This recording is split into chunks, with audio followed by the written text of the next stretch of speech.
אז ברוכים הבאים לפודקאסט שלנו. שמי ברק לזר, אני מאמן מחירות, בכיר בקבוצת עמית קורן. בעשור האחרון האמנתי מוקדים, עסקים, ליוויתי אותם בעצם להתפתחות של המערך מחירות שלהם ברמות הגבוהות ביותר. חן אלתר מאיר, ברוך הבא. אהלן, תודה. בוא תציג, מה אתה עושה, מי אתה?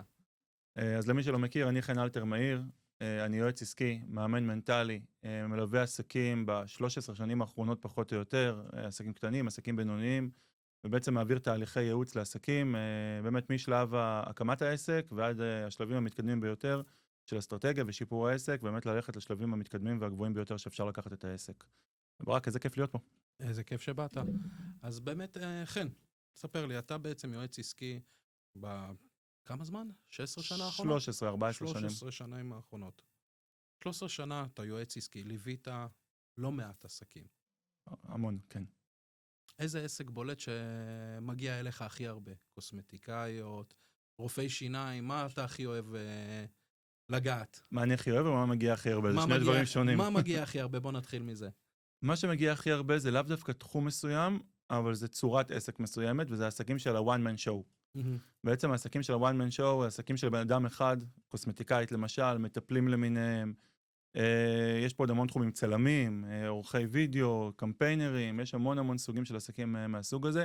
עסקים שיש לנו בעל עסק אחד, שהוא עושה הכל בעסק, עושה הכל לבד. מעולה, זה העסקים בעצם שיש להם איזושהי תקרת זכוכית, שהזמן שלהם זה כל מה שהם יכולים לתת. נכון, הם עסקים שנמצאים בזמן שווה כסף, ולא רק שהם בזמן שווה כסף, באמת הזמן זה כל מה שיש להם לתת, הם קורסים. זו הסיבה שהם גם מגיעים. ולמה הם קורסים בעצם? כי תחשוב, בתוך כל עסק, עסק סטנדרטי. צריך מישהו שמנהל את העסק, מישהו שעושה את המחירות, מישהו שעושה את השיווק, מישהו שעושה את הקריאיטיב, מישהו שעושה את התפעול, מישהו שעושה הנהלת חשבונות. בעצם צריך לעשות הכל, מישהו גם צריך להיות המזכירה וגם המנקה אם יש עסק פיזי. אוקיי, ואותם אנשים בעצם מוצאים את עצמם עושים הכל. עכשיו מה קורה? הם טובים, השוטף שוטף אותם. הם טובים בתוך הפעולות היומיומיות של העסק, ואז הם לא מגיעים למצב שהם צריכים לקדם את העסק. כשהם מפנים זמן לקדם את העסק, מגיעים לקוחות, הם צריכים לטפל בלקוחות, הם זונחים את כל שאר הפעולות, ואז העסק עוד פעם צונח למטה, והם כל אדם הם רכבת הרים כזו, עולים, יורדים, והם נשחקים מאוד, ובפועל הם לא מצליחים לגדול. אוקיי, אז זה בעצם מהווה את רוב העסקים שמגיעים אליך. זה העסקים הקטנים שמגיעים, זה הדפוס העיקרי של עסקים, יש גם סוגים אחרים, אבל... תסביר לי, אז עסק כזה מגיע אליך, אתה יושב עם הבן אדם, אוקיי, בעל העסק או בעלת העסק. מה הדבר הראשון שחשוב לך להבין בעסק, שאותו אתה תוקף ראשון? אז תראה, אני אגיד לך את הגישה שלי לגבי עסקים, לגבי בכלל, לגבי החיים. אני חושב שבן אדם צריך להבין, קודם כל למה הוא עושה את מה שהוא עושה. בחרת להיות קוסמטיקאית. בחרת להיות איש תוכן. למה בחרת לעשות את זה? למה אתה עושה? מה הלמה שלך בעצם? מה מוביל אותך לקום בבוקר ולעשות? כי תראה, כשאנחנו פועלים מתוך איזשהו מקום פנימי חזק, אנחנו גם נגיע מאוד רחוק. כשאנחנו פועלים מתוך רצון בכסף, אנחנו ניתקע מאוד מהר בשלב הזה שאין כסף, ואז אנחנו נלך אחורה ונברח מהעסק הזה ונלך למקום אחר. אז קודם כל אני עוזר להם להיזכר או להבין את המקום הזה שממנו הם התחילו. למה בכלל התחלתם את העסק? מה גורם לכם לקום בבוקר? איזה שינוי באתם לעשות בעולם שבחרתם להתחיל לעבוד בעסק שלכם? הרי בחרתם לעשות את זה מסיבה מסוימת. או לפחות אתם אמורים הייתם לבחור את זה מסיבה מסוימת. מדהים, זה תואם בדיוק מה שאני עובר עם לקוחות כשאני בונה איתם את תהליך המחירה בעצם. כי תהליך המחירה בעצם תמיד נתקע בסופו של דבר בהתנגדויות, בטיפול בהתנגדויות, בחסמים של הלקוחות, בתודעה של הלקוח שבעצם לא עבר את התהליך שהוא צריך את הערך שהמוצר נותן. בדיוק, בול. אז בעצם מה שאתה אומר, אתה לוקח את בעל העסק ויורד איתו לשורשים של הערך, למה הוא בעצם ייצר את השירות או את המוצר הזה. נכון מאוד. גם כשאנחנו מגיעים לשלב המחירות, כמו שתיארת כרגע, אנחנו בעצם חוזרים תמיד ללמה, כי בסוף הלקוח קונה מתוך הלמה, הלקוח צריך להזדהות עם הלמה שלי, כדי לרכוש את המוצר שלי, הלמה שלי ושל הלקוח צריכים להיות בחפיפה. כי כשאני מגיע למצב הזה, הלקוח פשוט קונה, אני לא צריך לדחוף לו ולא צריך למכור לו שום דבר, הוא קונה ערך, ערך גבוה, הלמה הוא תמיד ערך. אז משם אנחנו מתחילים, ואחרי שהתחלנו בעצם בשלב הזה, וחזרנו למהות ולתמצית של הלמה, על זה אנחנו מתחילים לבנות את האיך ואת המה. עכשיו יש פעולות שאני יכול להוציא החוצה לאנשים אחרים. אני יכול לקחת אנשים באוטסורסינג, אני לא צריך להעסיק עובדים. שיעשו עבורי חלק מהפעולות, אני לא צריך לעשות הכל בעסק. אני יכול לקחת מישהו שינהל לי את הסושיאל. אני יכול לקחת קמפיינר לצורך העניין. אני יכול לקחת מישהו שיענה לי לטלפונים וימכור ללקוחות שלי. אוקיי, אני יכול לשחרר מעצמי המון דברים ולאפשר לעצמי להתעסק בשני דברים בעסק. אחד, אולי באומנות, אם אני כרגע העסק שלי הוא סוג של אומנות מסוימת. אוקיי, ושתיים, בפיתוח של העסק. אני הרי זה היחיד שיקח את העסק שלי קדימה לשלבים הבאים שלו. אבל כשאני לא פנוי לעשות את זה, אני לא יכול לעשות את זה. וזה בעצם הדרך שבה אנחנו עובדים. קודם כל מגיעים לתמצית, ומשם מבינים מה אני יכול לשחרר, ומה אני חייב להחזיק אצלי. מדהים. אז בעצם אנחנו פוגשים את בעלי העסקים, אני פוגש את בעלי העסקים כשהם רוצים להגדיל את המחזורים, להגדיל את המחירות שלהם בעצם ולמכור יותר. אתה אומר, הרבה פעמים יוצא לך להתקל בעסקים שהם לקראת התקרת זכוכית או בתקרת זכוכית, ואז הם צריכים בעצם להכניס את ה-X פלוס 1, אדם נוסף בעצם לעסק, כדי לפנות אותם ליותר זמן לתת שירותים, או להגדיל את העסק להרחבה הבאה. נכון. מדהים. אבל זה קשה. חד משמעי, צריך לשחרר. צריך שני דברים. אוקיי. צריך לשחרר פעם אחת מעצמי את המשימות, לדעת בעצם להציל סמכויות על מישהו אחר, לסמוך על מישהו אחר בתוך העסק שלי. זה קשוח מאוד. מישהו אחר שיעשה את זה בשבילי ויעשה את זה טוב כמו שאני רוצה שהוא יעשה את זה, מאוד קשה. והדבר השני, כלכלי. הרבה פעמים העסקים האלו, כמו שאמרנו, יש להם תקרת זכוכית, ההכנסה שלהם כמעט לא מספיקה להם או לא מספיקה להם אפילו. אוקיי, ואז עכשיו אני צריך לבוא ולהוציא עוד כסף על מישהו אחר. איך אני אעשה את זה? איך אני אשרוד את זה? אני לא יכול להרשות לעצמי לעשות את זה. ואני אומר אחרת, אתה לא יכול להרשות לעצמך לא לעשות את זה. לא יכול להישאר במקום הנוכחי. תודה רבה, ברק. אם אתה לא עושה את זה, אתה נשאר במקום הנוכחי, אתה נשאר תקוע, אתה נשאר מתוסכל, ואתה יודע מה? אתה לא תישאר שם עוד הרבה זמן. שחיקה. אתה תשחק, אתה תפרוש, אתה רק תלך ותהיה פחות טוב עם הזמן. אוקיי, אין לך זמן לטפל בעצמך, אין לך זמן להעצים את עצמך, וכשאתה לא מעצים את עצמך, אתה גם פוגע בעסק שלך. בעל העסק תמיד יהיה בגודל של התודעה סליחה, אני אתקן. העסק תמיד יהיה בגודל של התודעה של בעל העסק. אוקיי, באמת, תמיד. אם אני כרגע בתודעה נמוכה, אם אני כרגע במצב לא טוב, העסק שלי במצב לא טוב. זה השתקפות מלאה אחד של השני, אין פה חוכמות. ולכן דווקא במקומות האלו, שזה הכי קשה, זה המבחן שלנו, וזה הרגע לשחרר ולדעת להוציא למישהו אחר, ולדעת לשלם למישהו אחר, כדי שישחרר אותנו, כדי שאנחנו נוכל לחזק את עצמנו ולקדם את העסק. תאר לעצמי שבעל העסק תמיד רואה שהשירות שהוא עושה, אף אחד לא יכול לעשות. 100% שלו זה 100%, אם הוא יעביר למישהו אחר, זה יהיה 70-80% ממה שהוא היה נותן. בול. איך משחררים? אז תראה, אנחנו מתחילים קודם כל מדבר אחד. 100% של בעל העסק הוא הרבה יותר מדי. רוב העסקים נמצאים בנתינה ביתר וגבייה בחוסר. אוקיי, בדרך כלל העסקים נוטים לתת ללקוחות שלהם הרבה מעבר למה שצריך לתת, ולא גובים על זה מספיק כסף. אוקיי, אני אגיד לך עוד משהו. ה-70% של בעל העסק זה 100% של הלקוח. נכון. בדרך כלל הלקוח לא צריך כל כך הרבה. הוא באמת לא צריך את זה. כדי לפתור את הקושי שלו, את האתגר שלו. אבל בעל העסק, אני אגיד לך מה קורה, בעלי העסקים חושבים שהם צריכים לתת עוד ועוד ועוד ועוד ועוד, כדי להצדיק רגע את המוצר שלהם או את השירות שלהם. או למכור יותר בעצם. בדיוק, כדי שהלקוח ייקח אותם ושיהיה מוכן לשלם להם בכלל את הסכום, אבל זה בסדר לתת עוד, תדע לגבות על זה כסף, לפחות תרוויח על זה טוב. ולכן גם כשאני מוציא את זה לאדם נוסף שיעשה את השירות עבורי, והוא עושה 70% במרכאות, ואומר שבמרכאות 70%, כי אני לא בטוח שזה באמת 70%. ברור, זה מההסתכלות של בעל העסק, או מהסתכלות של... בדיוק, בול. זה לא באמת זה. כנראה שה-70% האלה הם ממש מספיקים, והם כנראה גם מעבר למה שצריך. אוקיי, הרעיון בלשחרר הוא רגע לבוא ולהגיד, אוקיי, יש מצוין, אבל יש טוב מספיק. כשאני מנהל עסק, אני צריך לנהל אותו בטוב מספיק, לא במצוין. כשאני מנסה לנהל אותו במצוין, אני לעולם יעבוד קשה, ואני לא אשפר את התוצאות העסקיות שלי. ותישאר במקום וכל מה שבעצם... חד משמעית. טוב מספיק, זו הנוסחה. ואני רוצה להגיד משהו, הטוב מספיק הזה, הוא מצוין של הלקוח, תזכרו את זה. קשה לי לשמוע את זה, טוב מספיק. לא יודע, שואף למצוינות באופי, בדיוק, שהכל יעמוד במקום, שהכל... רוב בעלי העסקים, השירות שלהם הוא באמת הרבה יותר טוב מהחברות הגדולות בעצם. אם אני הולך לחברה גדולה, אני באמת... עוד איזה מספר, עוד איזה לקוח אצלם, וכשאני הולך לעסק בינוני או קטן, אני מרגיש בעצם שאני מקבל שירות באמת מכל הלב, ואת המוצר השלם. איך בן אדם שרגיל עכשיו 10 שנים, 15 שנה, לתת את המוצר הגדול השלם, כביכול מוריד מעצמו.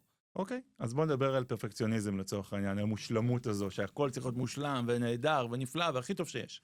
איך ישנים בלילה? אוקיי, אז פרפקציוניזם היא תכונה קשה. תכונה קשה, ואני אסביר למה. היא גורמת לנו להיתקע. היא לא מקדמת אותנו.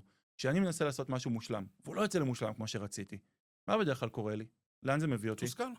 תודה רבה. זה מביא אותי לתסכול, וכשזה מביא אותי לתסכול, זה מביא אותי למצב שאני נמנע מלעשות. אני אומר, טוב, אם זה לא מושלם, אז אני לא עושה. אני לא מצליח להגיע לאן שאני רוצה, אם אני לא מגיע, אז אני מעדיף לא לעשות וזהו. ואז אני בכלל בהימנעות. אז במקום שאני אתן 100, אני אתן 0. ואז אני אומר, בוא נעבור למצוינות. מצוינות מבחינתי זה טוב מספיק. טוב מספיק שאמרת, הורדת אותי קצת. מצוינות אין לי בעיה. אז אני אסביר, מצוינות זה טוב מספיק. מה הכוונה בטוב מספיק? טוב מספיק זה לא 70, אוקיי? זה לא יקבל 70 במבחן. 92 כזה. יפה. טוב מספיק זה אומר, עשיתי משהו שהוא לא מושלם, אבל הוא מספיק טוב כדי שאני אוציא אותו החוצה. אוקיי? אז בוא נהפוך את המילים למספיק טוב. זה נשמע לך עכשיו יותר טוב? אבל זה המהות. המהות היא רגע לדעת לשחרר פה בראש את הצורך הזה ב-100 או 110%, ולדעת שוואלה, גם 90% שלי. זה הרבה יותר מ-100% של הלקוח. חד משמעית. ואני בסוף רוצה לתת ללקוח את מה? את מה שהוא צריך, שיענה לצורך שלו בצורה מלאה וטובה, ושיגרום לו לבוא ולרצות לקחת ממני עוד. זה מה שאני רוצה לעשות. אני אתן לך את זה מעולמות אחרים. תראה, פעם היו עושים מוצרים חשמליים, מכונות כביסה נניח, שלא היו מתקלות בחיים. קנית מכונה? 40 שנה. 40-50 שנה יש לך את אותה מכונה. נכון? זה מה שהיו עושים. ומה קורה עכשיו בשנים האחרונות? הטכנולוגיה מתחדשת כל הזמן. כל יום ממציאים איזה משהו חדש. מכונת כביסה תחזיק לך בממוצע 5 שנים, אבל גם העלות שלה בהתאם. פעם גם שילמתי המון כסף על אותה מכונת כביסה, והחזיקה לי לכל החיים. קניתי איזה פילקו כזאת של פעם, או פריג'ידר, והחזיקה לי באמת לכל החיים, ולא הייתי צריך להחליף אותה. היום אני אקנה מכונת כביסה, אני אשלם עליה 2,000 שקל. היא תחזיק לי ל5 שנים בממוצע. וגם ככה אני לא רוצה להחזיק אותה יותר, כי עוד שנייה יש טכנולוגיה חדשה שיצאה, ואני כבר רוצה לצורך העניין להחליף את המכונה שלי למכונה חדשה. עכשיו, אם היא לא התקלקלה לי, אני לא אחליף. נכון. אז מה עשיתי ללקוח? תקעתי אותו עם טכנולוגיה ישנה, הוא לא מרגיש בנוח להחליף אותה, כי היא לא התקלקלה לו. אוקיי, ובגלל זה הוא לא משדרג לטכנולוגיה חדשה, ובעצם פגעתי בו. הוא עכשיו מחזיק מכונה מיושנת. ולכן לייצר מכונה שמחזיקה ל5 שנים, בעולם שהטכנולוגיה בו כל כך זמינה ומתקדמת כל כך מהר, זה דבר נכון. כי בעצם בסוף אני משרת את הלקוח. אני נותן לו מוצר בעלות לא גבוהה, שיחזיק לפרק זמן קצוב, שיוכל לשדרג לי טכנולוגיה חדשה יותר בהמשך. אוקיי, ואני תמיד שומר עליו ככה, מה שנקרא מעודכן בטכנולוגיה. מדהים, זה העולם. מה שאתה אומר, בעצם אתה בוחר בצורה אסטרטגית, אוקיי? שמשהו יהיה לא באיכות המושלמת, אלא המצוינת, אוקיי? כי יש צורך בעצם בשדרוג ובשינוי ובהתפתחות. כל הזמן. תחשוב, יש לך טלפון סלולרי מן הסתם? ברור. מדהים. כל כמה זמן אתה מחליף אותו? 2.5, 3. יופי. ולא בהכרח כי הוא יתקלקל, נכון? לא, ברור שלא. יופי. עכשיו מה יש? אתה מכיר אנשים שמחליפים כל חצי שנה או שנה? אני מכיר אנשים שהחליפו אחרי יומיים. יופי, מדהים. אז יומיים זה באמת קיצוני. לא, זה היה מאוד קיצוני. אבל זה באמת קיצוני, אבל חצי שנה או שנה יש המון אנשים שקונים את הטלפונים החדשים, מה שנקרא... נכון, איך שהם יוצאים. ישנים בחנות של אפל על המדרכה לפני החנות, כדי להיות הראשון שלוקח את הטלפון מהמדף, נכון? זה מה שנקרא חדשנים, זה אלה שאוהבים את הטכנולוגיה החדשה ביותר. ורוב האנשים באמת, אפילו 2.5, 3, זה הרבה. רוב האנשים שנה וחצי בממוצע מחליפים את הטלפון. הוא לא התקלקל, הוא תקין, הוא עובד מדהים, הכל אצלו סבבה, הוא עובר שדרוגים כל הזמן. הוא עובר לילדים. אבל בכל זאת אני בוחר להחליף אותו. למה? רוצה להיות עם האמצעים הכי טובים, עם התוצאות הכי טובות, אז אני צריך את הטכנולוגיה הכי חדישה. מדהים.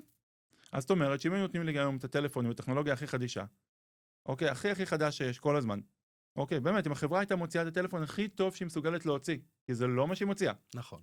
אוקיי, כשאתה קונה את הטלפון שלך, יש כבר 3-4 דורות מתקדמים שהם מחכים. יש להם תאריכים בדיוק מתי הולך לצאת כל דבר בעצם, לא משנה מה ההתקדמות בטכנולוגיה או מה הפיצ'ר הנוסף החדש שיהיה בזמן הזה. בדיוק, זאת אומרת שהכל כבר מוכן במגירה, מה שנקרא. הם יודעים בדיוק שהם הולכים להוציא טכנולוגיה טובה יותר בעוד רגע, ובכל זאת הם לא מוציאים אותה. למה הם עושים את זה? ביקוש. יפה, הם מייצרים ביקוש. יש אנשים שרוצים להתחדש כל הזמן. נכון, ובעצם בצורה הזאת הם נותנים ללקוח מוצר מצוין, אבל לא מושלם. כי יהיה אחר כך מוצר עוד קצת יותר טוב, ועוד קצת יותר טוב. אותו דבר גם אנחנו בעסק שלנו. אנחנו צריכים תמיד לדעת, לתת ללקוח את המוצר הבא. אם אני אתן מראש את הדבר הכי טוב כל הזמן, לאן אני אגדל? מה עוד אני אשפר? אני נהיה משעמם אחרי כמה זמן. ואז יבוא איזה מתחרה שלי, והוא יותר טוב ממני. הוא יביא עוד איזה פיצ'ר חדש שאני לא הבאתי. הוא ייתן עוד איזה חידוד קטן במוצר שלו שאני לא שמה, כי אני כבר נתתי את המקסימום שלי. מדהים. ספר לי קצת, ייעוץ עסקי. כן. שאלה שאני שומע כל הזמן. כמה זמן? שנה, 5, חצי שנה, 3 חודשים. מה קורה עם זה ומה משנה את זה? למה פעם אחת זה שנה, פעם זה חצי שנה? ויש כאלה שאומרים, שמתי יועץ עסקי עליי ביום שפתחתי את העסק או אפילו לפני זה, ולא נפרדתי ממנו כבר 20 שנה. אוקיי, קודם כל שאלה מעולה. לא מאמין בלשים יועץ עסקי 20 שנה הייתי בעסק, ותכף אני אסביר גם למה. אני כן מאמין שצריך ליווי של ייעוץ עסקי לאורך כל הדרך, אבל לשאלתך. אנחנו יכולים לבחור לעשות תהליך ממוקד, קצר יחסית, של מספר חודשים, חצי שנה, שנה, ואנחנו יכולים לקחת כאסטרטגיה ייעוץ עסקי לעסק שלנו לתמיד. אוקיי? עכשיו, מה גורם לי בעצם להחליט אם אני צריך 3 חודשים, חצי שנה, שנה, לתמיד? זה בעצם מה שאתה שואל אותי. כמה דברים. 1, סוג העסק. 2, המצב של העסק, איפה הוא נמצא. האם אני עסק שרק עכשיו נפתח? אני מתכנן לפתוח אותו? האם אני כבר עסק רץ כמה שנים שרוצה בעצם לשדרג? האם אני נתקלתי בקשיים בעסק שאני צריך לפתור אותם כרגע ובעצם להחיות את העסק? מאוד מאוד תלוי איפה העסק נמצא ומה הבעיות בעסק. לפני שאנחנו נכנסים לתהליך של ייעוץ עסקי, אנחנו עושים סוג של MRI לעסק. מבינים איפה העסק נמצא, זה הדבר הראשון. אוקיי, אחרי שהבנו בעצם איפה העסק שלנו נמצא, אוקיי, רק אז אנחנו בוחרים את התוכנית הנכונה. תראה, אנחנו עובדים במודל שנקרא מודל נתנאל. נתנאל זה ראשי תיבות. הנון הראשונה היא ניתוח. אנחנו מנתחים את המצב של העסק. אוקיי, אחרי שניתחנו את המצב של העסק, הבנו את הסטטוס שלנו, אנחנו עושים תכנון. מתכננים בעצם מה אנחנו הולכים לעשות בעסק, מה הפעולות שיהיו. אוקיי, ורק אחר כך עוברים לשלבים הבאים של ניהול, אסטרטגיה, לקוחות. אוקיי, אבל קודם כל אנחנו תמיד מתחילים בניתוח ותכנון. כי אני עושה את הניתוח לעסק, אני מבין מה העסק צריך, ואז אני יודע לתכנן לו את התוכנית הנכונה עבורו. אם היא למספר חודשים, אם היא לשנה או שנתיים, או אם כרגע בכלל העסק רוצה לקחת ליווי לאורך זמן. אמרתי קודם שאני אגיד למה לא נכון לעבוד בעיניים עם יועץ עסקי לאורך זמן. ואני אגיד, תראה שזה מין משפט כזה שאומר, מה שהביא אותך לכאן לא ייקח אותך מכאן. כלומר, אם יש לי יועץ עסקי, שהוא אותו יועץ שמלווה אותי לאורך כל הדרך, והוא עשה איתי דרך מטורפת והגדיל את העסק שלי ולקח אותי כמה שלבים קדימה, סביר להניח שהוא מיצה את היכולות שלו בתוך העסק שלי, וכרגע עדיף לי להחליף אותו בשלב מסוים ביועץ אחר, שידע רגע לקחת את העסק שלי לשלב הבא. עכשיו, זה יכול להיות יועץ אחר באותה חברה. זה בסדר, זה בן אדם אחר, עם ראייה אחרת, עם כלים אחרים. אוקיי, כי אותו יועץ, מה שנקרא, נשחק, יחד עם העסק שלי. בשלב מסוים, תראה, מה קורה לבעל העסק? למה בעצם לוקחים ייעוץ? לא כי בהכרח לא יודעים מה לעשות. בוא, מידע היום קיים באינטרנט, בכמויות. הוא צריך את המבט הנוסף, או הדעה הנוספת. בדיוק. או בכלל, הכאב המאוד מאוד רציני של בעלי עסקים, כי אני עובד עם בעלי עסקים כבר שנים, זה הלבד. קבלת החלטות לבד. שהכל על הכתפיים שלהם. כל העול הזה, המסע הזה, ולכל החלטה שלהם, יש תוצאות שבעצם מגיעות כל תחילת חודש. בול, זוכר שאמרתי לך שרוב העסקים שבאים אליי בהתחלה, זה אותם עסקים קטנים של one man show, חבר'ה שנמצאים לבד, אלה שקשה להם. וזה נכון מאוד, אז הסיבה לקחת בעצם ייעוץ עסקי, זה המישהו הזה שאיתך, זה עוד נקודת מבט. זה כן, מישהו שמגיע עם כלים מקצועיים, כמובן, ועוזר לך, זה לא שאלה, אבל זה עדיין מישהו שמביא איזשהו point of view שונה משלך, כי כשאתה נמצא בתוך העסק, קשה לך לראות את התמונה השלמה, או איך לשנות בעצם את המערך של העסק. בול. גם אני בתוך העסק שלי לוקח ייעוץ עסקי חיצוני. אוקיי, ואני לא לבד, אני עם עמית, אנחנו שותפים. אוקיי, אין דיאט, אנחנו תמיד מסתכלים ומבקשים ייעוץ מבחוץ. אני אגיד לך יותר מזה. אנחנו עושים את זה עם העובדים. אנחנו יושבים בישיבות עם העובדים, אנחנו אומרים לכל עובד להביע את דעתו, וכל הדעות של כולם שוות. למה? כי כל אחד רואה קצת אחרת. נכון. עכשיו, אני הבעלים של העסק, המנכ"ל, עמית, אותו באותו סטטוס, מדהים, אתה עובד אצלנו כשותף ובכיר אצלנו בעסק, אוקיי, אין דיאט, אתה מכיר את זה מתוך העסק. אנחנו באים ומתייעצים עם כולם, גם עם אחרון העובדים, מה שנקרא, ילד בן 21 שעובד אצלנו בעסק, אבל הדעה שלו לא שווה פחות מהדעה שלי. כי לפעמים דווקא מה שהוא יראה, אני לא רואה. מהשטח לפעמים מביא דברים שאתה מלמעלה או בנגיעות, כי תמיד אנחנו יורדים לשטח, ותמיד איתם אנחנו בשורה הראשונה, לפחות פעם בשבוע בעצם עושים שיחות, ובעצם מנהלים את כל המערך מהשטח עצמו. הם שהם עושים את זה ביום יום, הם יכולים להעלות לנו דברים שהם מאוד מאוד מדויקים, והם בעצם בוחנים את הדברים בעיניים שלהם, שזה נהדר. חד משמעית. אוקיי, ולכן אני חוזר ואומר, כשאנחנו לוקחים יועץ, מבחינתי כל אחד יכול להיות יועץ שלי. מסביבי. צריך שיהיה לו את הכלים כמובן, אבל אני אקשיב לדעה של כל אחד, אני אקשיב לאמירה של כל אחד, כי מספיק שלקחתי משהו קטן ממה שהוא אמר. שהוא נתן לי עוד איזה הערה קטנה, עוד איזה זווית מסוימת שאני לא שמתי לב אליה. השינוי הקטן הזה לפעמים יכול להיות שינוי מאוד מאוד משמעותי בעסק. ואני אגיד עוד משהו גם לגבי ייעוץ עסקי באופן כללי. ייעוץ עסקי זה לא לבוא עכשיו עם איזה תובנות מטורפות, ודברים שהופכים את העסק מקצה לקצה. זה גם קורה לפעמים, אני לא אומר שלא. לפעמים זה 5%. זה המילה. זה השינוי הקטן בגישה שאני עושה. בפוקוס שלי בתוך העסק, מדבר תכף על פוקוס. בפוקוס שלי בתוך העסק. זה השינוי הקטן הזה שאני עושה, שמשנה את כל העסק. תן לי דוגמה. אני אתן דוגמה. דיברנו פוקוס לצורך העניין. אוקיי? אני נתקל הרבה פעמים בעסקים שמגיעים אליי, ששמים פוקוס על דבר מסוים בתוך העסק. נניח, בוא ניקח קוסמטיקאית, זו דוגמה מאוד מאוד קלאסית. ואותה קוסמטיקאית כרגע היא בפוקוס מאוד מאוד חזק על להביא טיפול מסוים, כי קנתה איזשהו מכשיר. אוקיי, והמכשיר הזה כרגע היא רוצה לקדם אותו. והיא שמה המון פוקוס על המכשיר הזה, וכל הפרסום שלה על המכשיר הזה, והכל סביב הדבר הזה. וויל, זה לא מביא את מה שהיא ציפתה שזה יביא. אבל כל האנרגיה שלה, ממש, הייתה שם. 90% מהאנרגיה שלה מושקעת שם. מה קורה לעסק שלה? מוזנח. מדהים. היה לה רגע שנייה לפני שהיא הביאה את המכשיר הזה. היו דברים אחרים בעסק שהיא עשתה אותם. היו טיפולים אחרים שהיא עשתה בעסק, פעולות אחרות שהיא עשתה בעסק. הכל הוזנח. 100% מהפוקוס או 90% מהפוקוס הולך לתוך הדבר הזה. לפעמים כשאתה בא מבחוץ ומסתכל, אתה אומר, רגע, אני מבין שיש פה השקעה כלכלית שעשית. אני צריכה כבר להחזיר אותה, להתחיל להחזיר בול, אותה. אני מבין את הלחץ על המקום הכלכלי הזה, אבל תראי מה את עושה כרגע. בדיוק את הפוך. את חופרת את עצמך בור עוד יותר עמוק, את נכנסת לעוד יותר לחץ, ויהיה לך עוד יותר קשה להחזיר את זה. בואי נשחרר רגע פוקוס, נחזור למה עבד לנו קודם, נפעל משם, נביא את הלקוחות, ושכבר הלקוחה יושבת אצלי כרגע על מיטת הטיפולים, בואי נמכור לה את הטיפול הנוסף. מדהים. שינוי קטן. אני רוצה, נתת לי שינוי קטן, אבל אני רוצה, הרבה בעלי עסקים צריכים שינוי קטן, לא במוצר, לא בתהליך העסקי, בצד המנטלי של נכון. בעל העסק. יש לך מישהו או מישהי, שדווקא ההשפעה המנטלית בלטה בעצם בשינוי בעסק שלה, שהשפיע המון? כן. אני אתן דוגמה ככה, בלי לציין כמובן מי האדם, כן, כמובן, סיטואציה. אבל היה לי לקוח שליוויתי, שהעסק שלו היה בכיוון מאוד מאוד מסוים, מאוד מאוד ברור, וזה שם אותו גם באמירה הפנימית שלו, במי הוא ומה הוא ומה הוא עושה. ואני באתי ועשיתי לו המון עבודה מנטלית, וסובבתי לו רגע טיפה את הזווית ראייה על מי הוא בעצם, על מה המהות שלו, כנותן שירות. ברגע שעשינו את זה, כל השפה השתנתה. ברגע שהשפה השתנתה, סוג הלקוחות שהגיע, השתנה לחלוטין. המחירות עלו ברמה מטורפת, כל העסק השתנה משם, וממש ממש הכל ככה זז למקום אחר, ואני חייב להגיד שרק אתמול, שבת, הוא שלח לי במקרה הודעה. שהוא עבר על ההודעות שלנו, וככה מהעבר, והוא שם לי שהוא פספס איזו הודעה. זה לא משהו שאתה מלווה כרגע, זה משהו שהיה לא, מהעבר. זה עסק שליוויתי בעבר, כן. ושבמקרה הוא נכנס לאיזשהו תהליך ליווי אחר שלא היה לו טוב, ושהוא רק עכשיו הוא מבין, בדיעבד, כמה טוב היה התהליך אז, וכמה רחוק זה לקח אותו, וכמה זה עשה לו שינוי משמעותי, וכמה החיבור בינינו היה מאוד מאוד טוב. וזה תראה בהסתכלות ברטרו פרספקטיבה, מה שנקרא, בהסתכלות רגע אחורה, על מה שהיה בתוך התהליך, כי לפעמים שאתה בפנים, ועושים לך שינוי מנטלי כזה, זה קשה. ברור. אתה לא תמיד רואה את זה נכון. ברור. אבל בוא נגיד שבתוצאות העסקיות זה ניכר בשנייה הראשונה, כן? אבל ממש תוך כמה חודשים העסק היה במקום אחר לגמרי.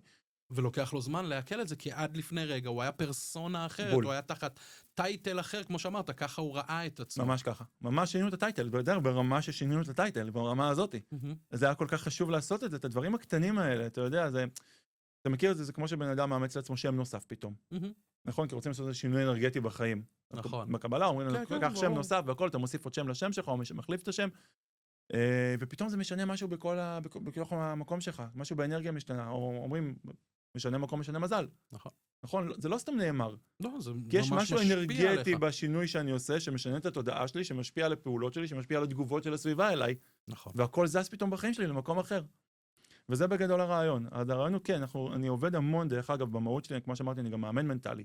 אני עובד המון, המון, המון על הצד המנטלי עם בעלי עסקים. ואני אגיד עוד משהו, ככה, לפני שאנחנו מתקדמים, אולי משהו שלא מכירים עליי. מעבר לזה שאני מאמן מנטלי ויועץ עסקי, והצגתי את כל הדברים האלו, אני גם מגיע מעולמות קצת יותר של טיפול. נכון. אוקיי? אתה יודע, במקרה ככה מכירים. אבל אני מגיע גם מעולמות הטיפול, מעולמות של טיפול רגשי, מעולמות של קצת יותר מתחברים למקומות של אנרגיות. ויש לי יכולת, מה שנקרא, לראות את מי שיושב מולי בעוד איזה רובד מסוים.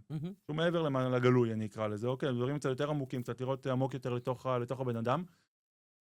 וזה כלי שאני משתמש בו. לא תמיד הצד שאני מודע לזה שאני משתמש בו, לפעמים אני שם את זה על השולחן, לפעמים אני פשוט משתמש בזה ככלי שעוזר לי רגע להגיע אל הבן אדם.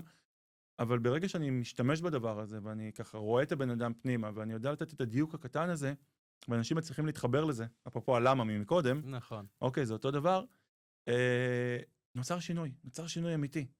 ואנשים מרגישים את זה, ואני הרבה פעמים מקבל משובים כאלה של, תשמע, אני לא יודע מה היה שם, אבל משהו פתאום השתנה לי בחיים, אני לא יודע מה קרה, אבל תקשיב, מאז שאני מרגיש משהו ממש שונה בתוך העסק שלי, בחיים שלי, ביום יום שלי. וזה בדיוק הנקודות הקטנות האלה. לפעמים צריך למצוא את הטיפס הזה, שאלת על השינוי הקטן הזה, זה.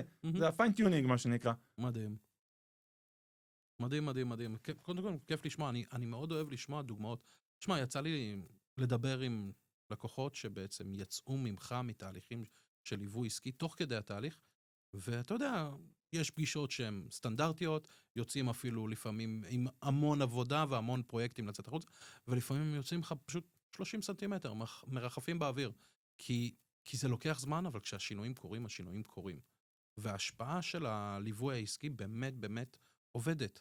כי, כמו שאתה אמרת, זה בעצם אימון מנטלי, זה מודלים עסקיים שאתה מכניס לעסק, ושינויים, פיינטיונים לפעמים, ולפעמים שינויים מרחיקי לכת, כמו שאמרת, שממש שיניתם את מי הבעל העסק, אוקיי?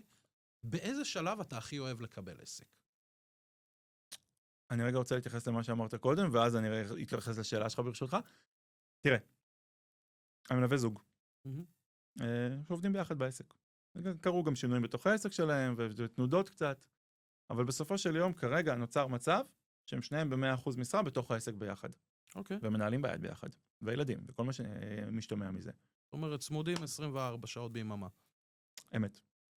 זה מביא לא מעט קשיים. חד משמעית. הפגישה האחרונה שלי איתם הייתה טיפול זוגי. אמיתי לגמרי.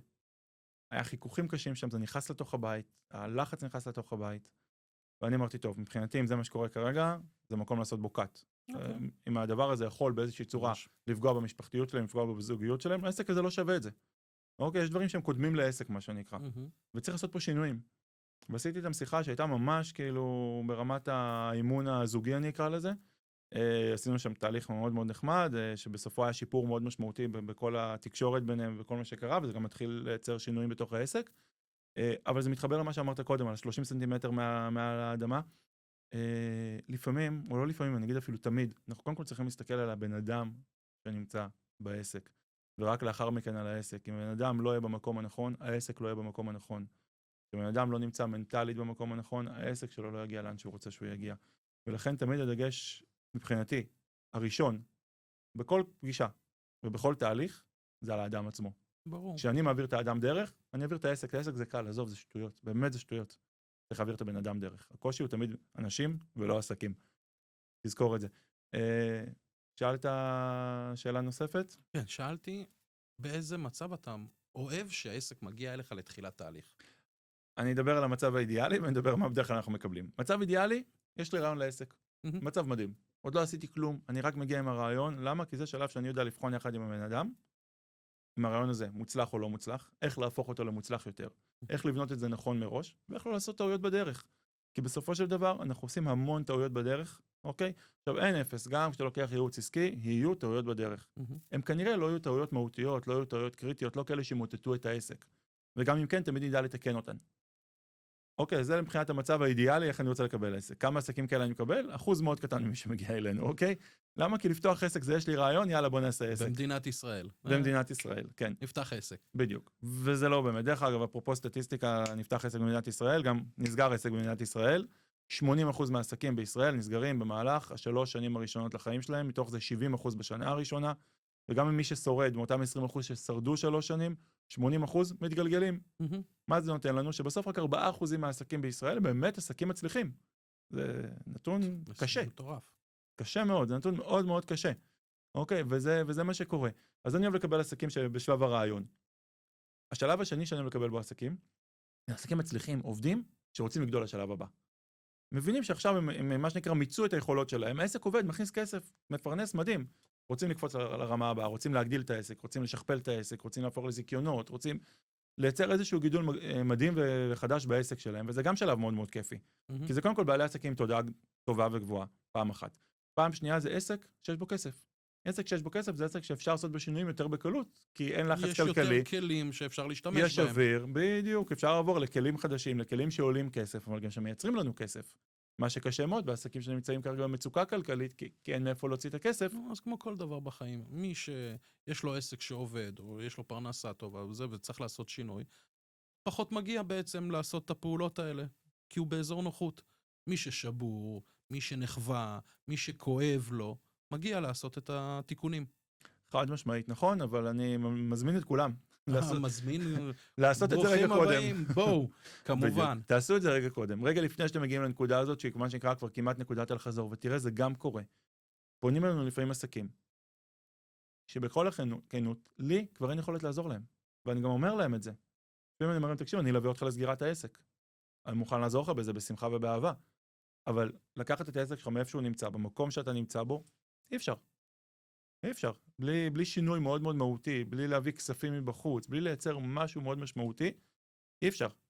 מתוך העסק עצמו, אי אפשר להגדיל את העסק, אי אפשר לשפר את העסק. המצוקה שם היא כל כך חזקה וכל כך גדולה, שכבר באמת לא ניתן לעשות שום דבר. וזה עצוב, זה מאוד עצוב לראות עסק שמגיע במצב הזה, מאוד קשה להגיד את זה לבן אדם שיושב מולך. זה רגע קשוח, אבל זה הדבר הנכון להגיד לו. ברור. אני לעולם לא יש לבן אדם ויגיד לו, טוב, בוא, אני אקח אותך, אני אעזור לך ונצליח. אם אני לא מאמין שאני מסוגל לעזור לו, אני פשוט לא אקח אותו לתהליך. ולכן אני מזמין באמת, כמו שאמרתי, את כולם לבוא רגע לפני זה, לפני שזה קורה, תבואו כשאתם פותחים את העסק, תבואו שהעסק במצב טוב, בואו תלמדו איך לקחת אותו קדימה לשלב הבא.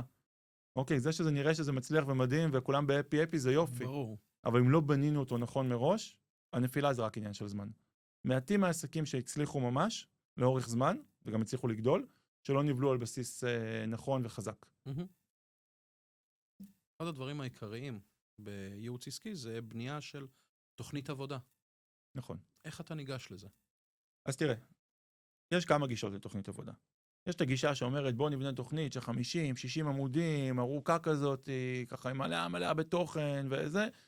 עשיתי כאלה, לא מעט בחיי. תספר לך מה קרה איתם? נשארו במגירה. ישבו על המדף. אפילו על המדף במגירה, אפילו אור על המדף לא ראו. אף אחד מהלקוחות שלי, ואני אומר, אף אחד מהלקוחות שלי, אפילו לא אחד, לא קרא את התוכניות האלה מעולם.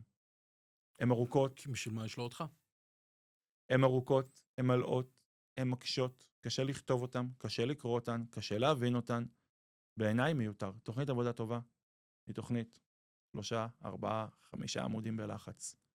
מוגדר שם בצורה נורא ברורה. מי העסק? מה ה-DNA שלו? מה השירותים שהוא נותן? מי קל ללקוחות שלו? והאסטרטגיה שאיך אנחנו הולכים למכור ללקוחות, ואיך העסק הולך לגדול. זהו, לא צריך יותר מזה.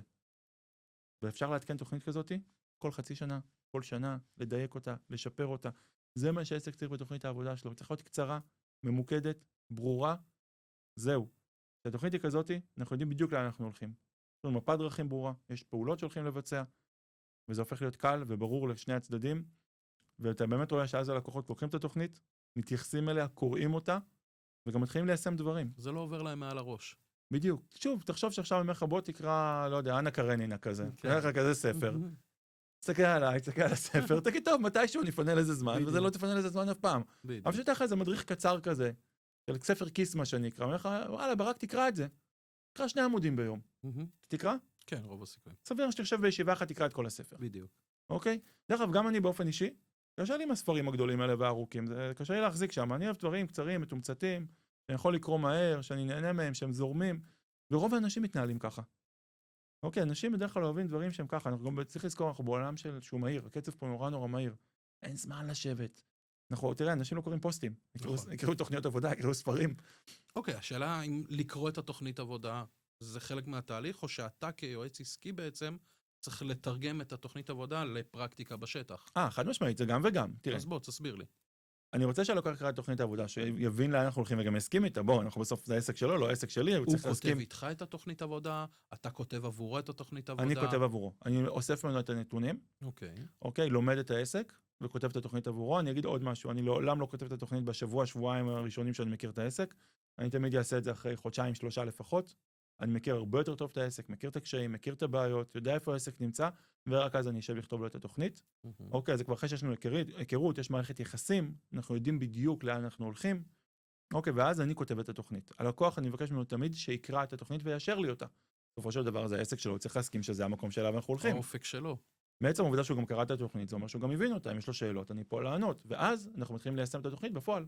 אז אני מלווה אותו שלב בתוך העסק, כדי ליישם את התוכנית שקבענו. עכשיו אני אגיד עוד משהו. תוכנית עבודה נועדה כדי שנוכל לשנות אותה. ברור. אוקיי, זה לא חקוק בסלע.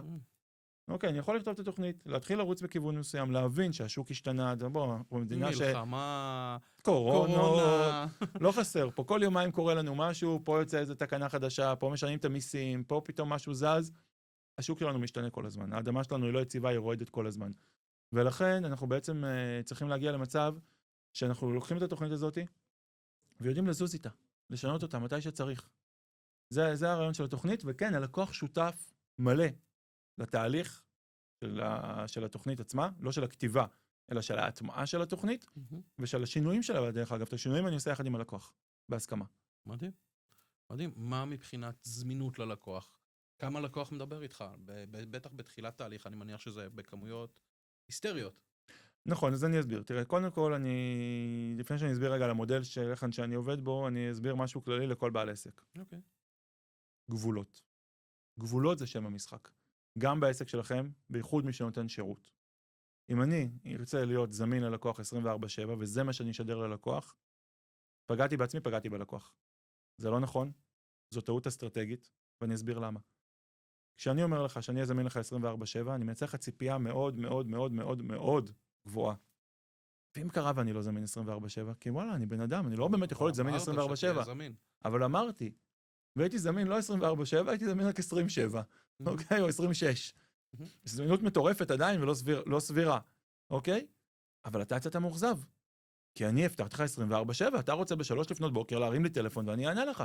גם אם זה ביום שבת. זה מטורף, שעות עבודה, דברים, עוגנים מסוימים בשבוע, דברים שקורים באופן שחוזר על עצמו. נכון, ולכן גבולות. גבולות, אתה מכיר מוקדי מחירות או מוקדי שירות, נכון? יש שעות קבלת קהל. כן, 9-5. 9-5, לפעמים זה אפילו 9-4, זה המענה לצורך העניין בשירות הלקוחות. אתה רוצה אותנו, יש לך מייל, יש לך וואטסאפ, יש לך טלפון, שלח בשעות הפעילות. אם זה לא שעות הפעילות, שלח וואטסאפ או מייל, נחזור אליך בשעות הפעילות. אוקיי, זה מייצר לי מה? מייצר לי מסגרת. נכון. כשיש לי מסגרת, דרך אגב, אני מרגיש הרבה יותר מוגן. נכון, אני יודע איפה אני יכול לזוז. תחשוב שאתה ואני משחקים עכשיו טניס על הגג של עזריאלי. אין גדר מסביב. נחמד. איפה נבחר לשחק? ממש באמצע. יופי. ואם עשינו לנו גדר מסביב, איפה נשחק? רוב הסיכויים שנתמתח בעצם על כל המגרש. יפה. זאת אומרת שמה גבולות עושים? גבולות נותנים לי בעצם ביטחון. נכון. מאפשרים לי לנצל את המגרש שלי, כנ"ל שאני שם ללקוח שלי גבולות, הוא מקבל ביטחון. אז עכשיו לגבי התהליך אצלנו. גם אצלנו יש גבולות מאוד מאוד ברורים, ואני אסביר מהן. יש פגישות. הפגישות קבועות ביומן, סוגרים פעם בשבועיים, פגישה פרונטלית או פגישת זום, בהתאם לנוחות של הלקוח. אוקיי, זה פגישה, היא סגורה ביומן. מעבר לפגישה ביומן, יש לנו גם שיחת טלפון. גם היא סגורה ביומן. אוקיי? זאת אומרת שיש לנו 4 סוגים של פגישות, בעצם 4 פגישות, 2 סוגים, 4 פגישות שסגורים ביומן. אוקיי. יש לנו גם קבוצת וואטסאפ. קבוצת הוואטסאפ מבחינתי זמינה 24/7. זה לא אומר שאני עונה שם 24/7, זה אומר שהלקוח יכול לפנות אליי בוואטסאפ, לשלוח את השאלה שלו וקבל מענה בזמן שאני יכול. אוקיי, יש לו גם אפשרות להתקשר אליי. העניין הוא שרוב הזמן אני עסוק בפגישות, והסיכוי שאני אענה לטלפון קטן, ולכן אני גם אסביר לו. עדיף לשלוח וואטסאפ ולא להתקשר. אוקיי, בשנייה שאני אראה את הוואטסאפ ואני אראה אותו, זה תמיד יהיה כנראה באותו היום. אוקיי, מקסימום מחרת בבוקר. אם יש משהו מאוד מאוד מאוד דחוף, תתקשר. אוקיי, אני תמיד אגיב. אוקיי, זה בגדול הרעיון, וזה מייצר ללקוח תחושה שהוא מקבל ליווי כל הזמן. אוקיי, יש גבולות גזרה מאוד מאוד ברורים. דרך אגב, גם הוא צריך להתכנס לתוך הדבר הזה. גם הוא צריך להגיע לפגישות, גם הוא צריך לפנות את הזמן שלו לצורך זה. אוקיי? בשנייה שאנחנו עושים את זה בצורה הזאת, זה מייצר תהליך מאוד מובנה, מאוד ברור, שכל אחד יודע מה החלק שלו בתוך התהליך, כל אחד מבין את הגבולות גזרה הברורים לו, וזה תורם מאוד להצלחת התהליך. אם אני אהיה זמין ללקוח כל הזמן, הוא ייצר תלות בי גם. אתה גם לא תהיה זמין ללקוחות אחרים. זה בלי קשר, אני לא יכול, אבל מעבר לזה תחשוב שייצר תלות בי. הרבה לקוחות חושבים שהם כרגע רוכשים ייעוץ, אז הם בעצם קנו שותף בעסק. באמת, מה קורה בסוף התהליך? אתה אומר יצירת תלות. עשיתי איתך חצי שנה או שנה, תהליך של ליווי, פיתחנו את העסק, הגענו ליעדים, הגענו למטרות, חלק הרבה יותר, חלק הגענו בדיוק ליעד. מה קורה אחר כך? אתה משחרר לי את היד, ומה אז? אוקיי, אז יש לנו כמה אפשרויות. אפשרות אחת זה כמו שאמרתי, להמשיך ולקחת ליווי, for good, או לתקופה ארוכה יותר.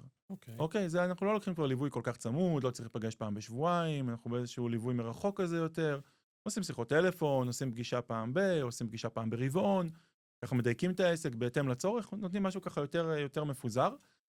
אפשרות נוספת ומומלצת ביותר זה בעצם להיכנס לקהילת העסקים שלנו, ואז לקבל ליווי שהוא לא אישי, אבל הוא כן להיות בתוך איזושהי מסגרת של ליווי, בתוך קהילה. תראה, אומרים שכל אחד צריך סביבה מנצחת. נכון. אז זו הסביבה המנצחת בעצם, שאנחנו נותנים ללקוחות שלנו. יש לנו סדנאות, ויש לנו קורסים, ויש לנו אקדמיה, ויש לנו בעצם סביבה בעצם שעוטפת את הלקוח. דרך אגב, קבוצת הוואטסאפ נשארת פתוחה גם אחרי תהליך הליווי. הלקוח תמיד יכול להמשיך ולהיעזר ולשאול שאלות. הוא תמיד יקבל מענה, אם זה ממני, אם זה מיועץ אחר. אנחנו תמיד נתעק לתת לו את המענה שהוא צריך לקבל, אני לא זורק אף אחד מה שנקרא, מהמם. אוקיי? ואם הוא רוצה לקחת פגישה מדי פעם, גם זה מתאפשר. אם הוא מדהים. רוצה לקחת תהליך ליווי יותר ארוך, כמו שאמרתי, יותר ככה מרווח קצת, גם זו אפשרות. אנחנו נותנים את כל האפשרויות, אבל בסוף, אנחנו מייצרים תהליך כזה, שנותן ללקוח את הכלים להצליח לבד. אני לא מאמין ביצירת תלות. מהמם. זאת אומרת, אני לא אצור לך תהליך שבו אני עושה הכל בשבילך, אתה בסוף לא יודע איך עושים ומה עושים בתוך העסק שלך, וכשאני עזבתי אותך, העסק נופל. זה לא הדרך שאני מאמין בה, ולכן הלקוחות אצלי, בתהליכים, עובדים. הם עובדים קשה, ואני אומר את זה גם במפגש הראשון. אתם הולכים לעבוד יותר קשה ממה שעבדתם עד עכשיו. ואם אתם לא ערוכים לזה, אז אל תיכנסו לתהליך. אבל אם אתם רוצים לייצר שינוי, זה מה שנדרש מכם. והם באים לעבוד. הם יודעים את זה, ודרך אגב, אני פיטרתי לקוחות. מהמם. לקוחות שלא עבדו, שלא ביצעו את המשימות, שלא אישרו קו, שחררתי אותם. זה נורא נחמד לי לקבל את הכסף שלהם, אבל אם בסוף אני לא מייצר להם שינוי, אז אני בכישלון, ואם אני בכישלון, אני לא רוצה להיות שם. מדהים. אז למדתי באמת? גם לשחרר לקוחות כאלו, והיום אני יודע גם לא לגייס אותם כבר. בדיוק פה השאלה. אתה בעצם בפגישה הראשונה עם הלקוח, שהוא בשלב של לקוח פוטנציאלי, בטח מדבר איתו מה הוא מחפש להשיג בתהליך, מה בוודאי. התוצאה הסופית. אז אם סתם לדוגמה זה עסק כרגע שמייצר מחזורים של 60-70 אלף שקל, והוא מדבר איתך שהוא רוצה להגיע בשנה הקרובה, או בתהליך של החצי שנה, אוקיי? למספר מסוים. שהוא קצת לא ריאלי, שהוא אופטימי נקרא לזה, מהמם. אוקיי? מה עושים בסיטואציה הזאת? תאום ציפיות. הכל מתחיל ונגמר בתאום ציפיות, אוקיי? כשלקוח נכנס לתוך תהליך, זוכר שאמרתי לך שאנחנו מתחילים תמיד בשלב הראשון של העסק, אנחנו בעצם מתחילים בניתוח. אני מנתח את העסק, מבין את הפוטנציאל של העסק, איפה העסק נמצא, מה אפשר לעשות, מה אי אפשר לעשות. וזה שיש לקוח היום שמכניס 5,000 שקל בחודש. אוקיי. לא, תקשיב, חי, אני רוצה עד סוף שנה להיות ב-250,000 שקל בחודש. מדהים שהוא רוצה, זה נהדר. זה עם איזה עסק? יופי. אז אני מסתכל על העסק ואני אומר, אוקיי, תקשיב, במה שיש לנו היום בתוך העסק, מ-5,000 לעלות ל-250, לא ריאלי. אני מאמין שאתה יכול להגיע ל-X. אם נעשה שינויים א', ב', ג', ד', האם אתה ערוך לזה? האם אתה מבין שזאת תהיה כנראה התוצאה המקסימלית שנגיע אליה? ובוא ניכנס לזה. הוא אומר לי, לא, אני לא מוכן, זה מה שאני מצפה לקבל. אני אומר, מצוין, אז בוא תמצא יועץ אחר שיקח אותך בדרך הזאת, אני לא מסוגל. אוקיי, תראה, אני אגיד משהו. אני לא קוסם. אני יועץ טוב, אבל אני רק יועץ. אוקיי, בסופו של יום, אני לא יודע לייצר קסמים. אני יודע לייצר עסקים. עסקים שעובדים, עסקים שעובדים טוב. אבל לגדול מ-5,000 ל-250 זה כנראה לא ריאלי. אבל לגדול מ-5,000 ל-50 זה כן ריאלי. בדרך הנכונה, בעבודה הנכונה, בהחלט אפשר להגיע לשם. וגם לקחתי עסקים לגידולים אפילו יותר גדולים מזה, גם בתקופות יותר קצרות לפעמים. אבל צריך לעבוד נכון. אבל זה גם תלוי הרבה בבן אדם שמולך. בבן אדם ובסוג העסק. חד משמעית. אני נתקל המון באנשים שהם אנשי המחירות היחידים בעסק, בעצם בעל העסק עושה את המחירה, ובסופו של דבר שיטות, כלים שאני נותן לו בעצם כדי למכור יותר, ובסוף לפעמים המסקנה היא לשלוף אותו משם, לשים מישהו אחר על תפקידים מסוימים, במקרה שלי בדרך כלל זה מוקד מחירות, חיצוני או פנימי, או לאמן אותם עם תסריט שיחה מדויק, ולהוציא את בעל העסק משם. הוא יוצא, האנרגיה עולה, אנשים באים עם רעב, עם טירוף בעיניים, ועושים את העבודה בצורה הרבה יותר טובה. אמת. דיברנו על זה קודם, שאמרנו שבעלי עסקים לפעמים עושים את הכל בעסק שלהם, הם לא בהכרח עושים הכל טוב בעסק שלהם, ואז דיברנו על זה שצריך להוציא את זה החוצה. אין בעיה, למישהו אחר. אבל דיברנו על תפקידים מסוימים דברים, אבל ממש להוציא מחירות. את בעל העסק מהעסק, זה קורה? להוציא את בעל העסק לגמרי מהעסק? להביא מנכ"ל בעצם. כן, זה יכול לקרות, להביא מנכ"ל כן, לא להוציא אותו לגמרי מהעסק. תראה, אני אומר ככה, אני אומר, כי אז אני כבר הפכתי אותו, מה שנקרא, למשקיע ולא לבעל עסק. בדיוק. אני חושב דבר כזה, הגישה שלי אומרת, כשבעל העסק חי את העסק, העסק חי יותר. אז אני חושב שבעל העסק צריך לחיות את העסק שלו. הוא לא בהכרח צריך לנהל אותו, הוא לא בהכרח צריך לעשות את המחירות בעסק שלו, אוקיי? הוא כן צריך להיות על מה שקורה בעסק. הוא כן צריך לחיות אותו, להבין אותו, לראות אותו, להיות שם פיזית, אם העסק הוא פיזי, אוקיי? אבל לפעמים יותר נכון שמישהו אחר ינהל אותו. בדיוק, אני בסך הכל אומר, כמו שאמרת, רוב הלקוחות שמגיעים בעצם להיות בליווי עסקי בעצם, כדי לקבל את הליווי העסקי, הם בדרך כלל one man show, בעצם הם נכון. מריצים את העסק, הם מתפעלים את העסק. נכון. אוקיי? והם רוצים להפוך להיות בעלי העסק בעצם, מה שדיברנו, להכניס אנשים מתחתיהם שיעשו חלק מהעבודות, חלק מהשירותים של העסק, ולפנות אותם לדברים שפיתוח העסק. נכון. אוקיי? השלב הבא של העסק, חברה? מה? כן, תלוי בעסק, יש עסקים, תראה, קודם כל יש עסקים שלא רוצים להגיע למקומות האלה. ברור, אומרים כל לך, אחד מגיע נכון. מהנקודת זמן שהוא הגיע אליך, ורוצה, גודל התודעה. לגמרי, אני אגיד לך יותר מזה, לא כולם רוצים להפוך להיות חברה, לא כולם רוצים לגדול כל כך, יש אנשים שאומרים לך, תקשיב, תן לי עוד קצת, אני רוצה לקחת את המשכורת שלי הביתה בסוף החודש, לא מחפש עכשיו לנהל חברות ועניינים, זה לא התודעה שלי, כמו שאתה אומר, אני לא שם, אני רוצה משכורת טובה הביתה וזהו, וזה בסדר, זה מצוין, צריך גם עסקים קטנים. אוקיי, ויש כאלו שרוצים לגדול, ולפעמים התודעה שלהם הרבה יותר גדולה מהעסק. לפעמים התודעה שלהם לא... אני אגיד לך איפה אני נתקל. אנשים לוקחים תהליך, גדלים, צמחים, לאיפה שהתודעה שלהם יכולה לקחת אותם, שזה בדרך כלל גדילה, כמו שאמרת, מעסק של 15,000 לעסק של 30, 40,000, אוקיי? כי בנקודת הזמן שהם נכנסו לתהליך, הם לא חשבו שאפשר יותר. אבל ביום שהם מגיעים למחזורים האלה של 40, 50, נשארים בהם תקופה, ופתאום אומרים, אוקיי, עכשיו שהגעתי לפה, התודעה או שהיא נפתחת לי יותר גדול, הרעב מגיע, או שהם נשארים במה שטוב להם ונוח להם. כן, זה נכון, תראה, אני אתן לך דוגמה. יש לי עסק שאני מלווה כרגע, יש שם שותפים בעסק הזה, ויש להם קליניקות, לא משנה כרגע באיזה תחום.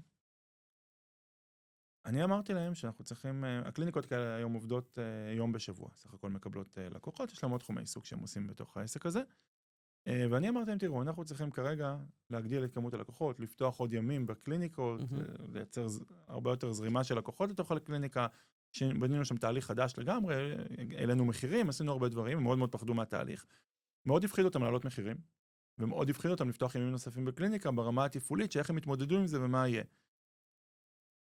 העלינו מחירים, הביקור שלך עלה, פתחנו ימים נוספים בקליניקה, והכל עובד מדהים. אוקיי, אבל התודעה... והם התנגדו. אבל התודעה שלהם השתנתה. הגיע הרגע שקיבלתי את ההודעה הזאת של תשמע, זה עובד. אוקיי, בנינו שיטה דרך אגב שלא הייתה להם קודם. עשינו שם המון שינויים קטנים כאלו, שהביאו את זה לנקודה שאפשר לעשות את זה. בניתי את זה כל פעם עוד רובד ועוד רובד ועוד רובד, כי הייתה התנגדות מאוד מאוד חזקה מהצד שלהם, לא כי הם לא רצו לגדול, כי הם פחדו לגדול. אז הייתי צריך לעזור להם לשחרר את הפחדים. אז כל פעם עברנו עוד שלב, ועוד שלב, ועוד שלב. זה אפרופו תודעה. התודעה לא משתנה בככה. תהליך. אוקיי, והרבה פעמים כדי לשנות את התודעה של בן אדם, אתה צריך לתת לו מה שנקרא הוכחות קטנות בדרך. עוד איזה ביס, עוד איזה משהו קטן כזה שאומר, אוקיי, זה לא היה נורא, אפשר לעבור לשלב הבא. עוד מדרגה, אתה יודע, כשיש לי מסע מאוד מאוד ארוך, אני צריך להסתכל רק על הצעד הבא. כי אם אני מסתכל על הסוף של הדרך, אני אומר, וואי, זה רחוק, זה מעייף, אין סיכוי, אני מסתכל עכשיו על ההר הזה, איך אני מגיע למעלה? אני צריך להסתכל על הצעד הבא שלי. כל פעם עושה רק צעד אחד. וככה אני עובד הרבה פעמים עם עסקים. בוא נעשה את הצעד הבא. אוקיי, כי הרבה פעמים כשאני מסתכל על דרך ארוכה, או עכשיו אני רוצה לקחת את העסק שלי מפה לפה, זה נורא מפחיד. איך אני אעשה את זה? איך אני, כבן אדם, יכול לנהל את הדבר הזה? מה, אני יכול לנהל עובדים? אני יכול להחזיק עוד מקום פיזי? אני יכול לנהל כל כך הרבה לקוחות? איך אני אתמודד עם זה? היום אני לא מצליח לנהל את עצמי. נכון. אוקיי, ויש פה עניין של לעבור רגע תהליך. וזה חלק ממה שקורה. כשאמרתי לך קודם, כשבסוף אני מייצר עסקים שהם עצמאים ולא צריכים אותי באמת בסופו של דבר, אני תמיד אתן שם תמיכה, אבל הם לא באמת צריכים אותי, הם יכולים לנהל את העסק גם לבד. זו נקודה שהבאנו את העסק, לשמור על הנקודה הזאת, זה בדיוק מהסיבות האלו. כי אני יודע שהעברתי אותם איזשהו שינוי תודעתי גם, שהיום מסוגל להחזיק את העסק החדש. בדיוק. כמובן, סיסטמים וכל הדברים שבעצם שיטה שצריך בעסק, שהוא ירוץ, אז אתה אומר, השינוי המהותי באמת הוא בעסק ובבן אדם. קודם בבן אדם, ואז בעסק. מדהים. זה לא עובד הפוך. זה לא יכול לעבוד הפוך. העסק לא ישתנה לעולם אם הבן אדם לא עבר את השינוי. צריך לזכור את זה.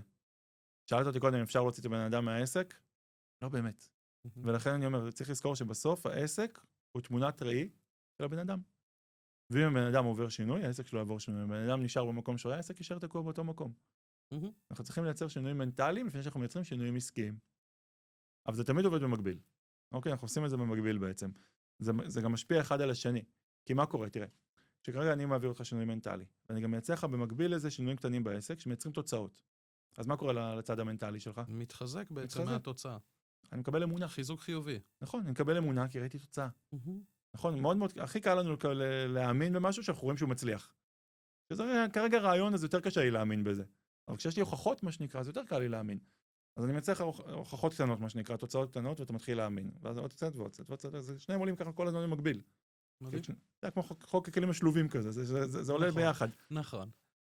ותגיד לי, שאלה נוספת, איך אתה מתמודד עם סביבה? כמו שאמרת מקודם, סביבה זה דבר מאוד מאוד חשוב, במיוחד שאתה עושה שינוי בבן אדם, כחלק מהתהליך העסקי, התהליך ההתפתחותי. הבית, המשפחה, הילדים, הזמן, היחס בין הזמן בעסק, זמן בבית. איך אתה מתייחס לזה כשמגיע אליך בן אדם שהוא כבר עכשיו תובע בעצם בעבודה, בתקרת זכוכית שלו הוא עובד 20 שעות ביום, איך אנחנו משחררים את זה שיתנו לו, שהוא יאפשר לעצמו רגע לדחוק את עצמו עוד טיפה לקצה, כדי שיהיה לו שחרור בעצם והוא יוכל להתפנות לדברים הנוספים. אוקיי, מדהים, שאלה מעולה. אז תראה, אני אקח את זה רגע לתוך העסק שלנו, ואז אני אגיד מה אני עושה הלאה. עמית, הרבה פעמים, אומר לי, חן, תכין את הבית. נכנסים לחודש מטורף. אוקיי, כזה, זה תכין את הבית. זה ממש האמירה.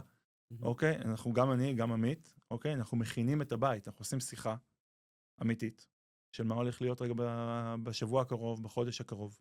זה גם מה שאני אומר ללקוחות שלי לעשות. אומר, תקשיבו, אנחנו בסוף צריכים לגייס את כל הסביבה שתומכת בנו, כשיהיו איתנו בתוך התהליך הזה. אם העסק הולך לגדול, אנחנו הולכים לעבוד קשה יותר. זוכר, אמרתי קודם, שאני אומר לבעל עסק, אתה הולך לעבוד קשה יותר. חלק מזה זה גם לייצר את הסביבה התומכת, ואני גם שואל, האם יש תמיכה מהבית? משהו שמאוד מאוד חשוב לי להבין, כי כשאין תמיכה מהבית, אני אגיד לו, אוקיי, תביא את האישה, תביא את הבעל, את מי שצריך לצורך העניין, בואו נייצר גם מעגל תומך, נגייס אותם לתהליך. למה? יש לי למה משלי, נכון? אני צריך שאנשים יזדהו עם הלמה שלי. כן. כשהבן בת זוג שלי מזדהים עם הלמה שלי, אוקיי? יותר קל לי לגייס אותם. כשזה יושב נטו על כסף, ואולי אני לא מביא עכשיו מספיק כסף, אז אני שומע טענות מהצד השני כל הזמן. אבל כשיש פה איזה למה משותף, והלמה הזה צריך לשבת על מקום של אני כרגע הולך ועושה את מה שאני עושה, כי אני הולך להביא שינוי לעולם, כי אני רוצה לייצר לילדים שלי עתיד טוב יותר, ולאו דווקא כלכלית. אני רוצה לייצר לילדים שלי עתיד תודעתי טוב יותר, אני רוצה להראות להם שיש להם אבא מצליח, אני רוצה ללמד אותם שהם יכולים להיות עצמאים, שהם יכולים להשיג כל מה שהם רוצים בחיים שלהם, ואם אני לא אשמש דוגמה, אז מי ישמש דוגמה? אוקיי? וזה בדיוק העניין. תראה, אחד הדברים שאני אומר לבת שלי, כל הזמן, מאז שהיא קטנה, זה שמי שמתאמן, מצליח. רוצה להיות טובה במשהו, תתאמני.